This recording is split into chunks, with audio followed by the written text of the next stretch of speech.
The Conservative Political Action Conference, CPAC, has deleted and backtracked on a tweet from Friday that had adopted Kremlin propaganda.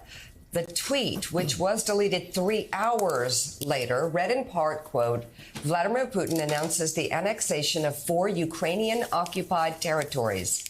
Biden and the Dems continue to send Ukraine billions of taxpayer dollars.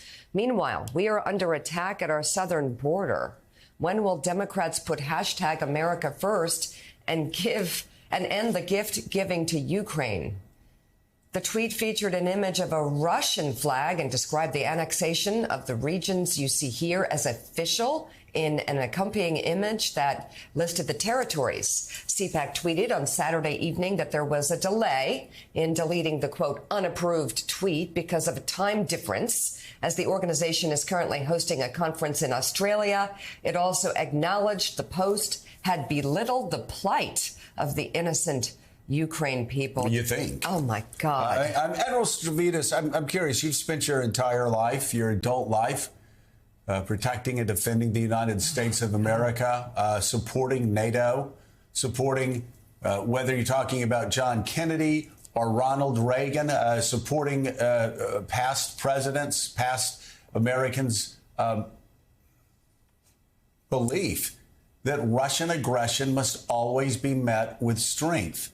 And here you've had CPAC, and I've talked about it for some time. This was, believe it or not shocking to many of us, unfortunately, because whether the strongman is Trump or whether it's Orban, who brags about pushing liberal democracy to the side, or Putin, there has been this bizarre fixation with the Trump far right, and we see it here. And I'm just curious, as someone who's fought for freedom, fought for Western democracy, fought against Russian expansion your entire life, I'll just ask, how does this tweet, how does this movement on the far right hit you as a patriot?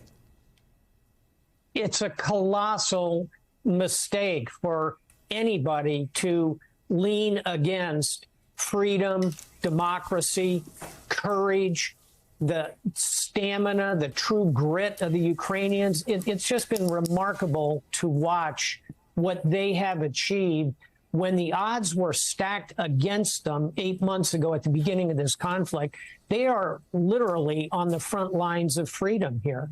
And when they look over their shoulders, they're defending the values that we hold dearest.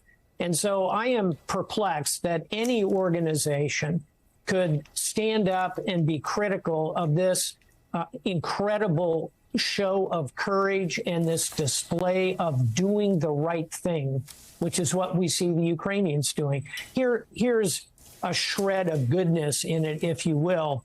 I do think there remains, despite this kind of far right criticism that is admittedly bubbling, there's still a great deal of bipartisan support that goes across the political divide. This is one of those issues where we absolutely must stand together as a nation, because I'll close with this, Joe.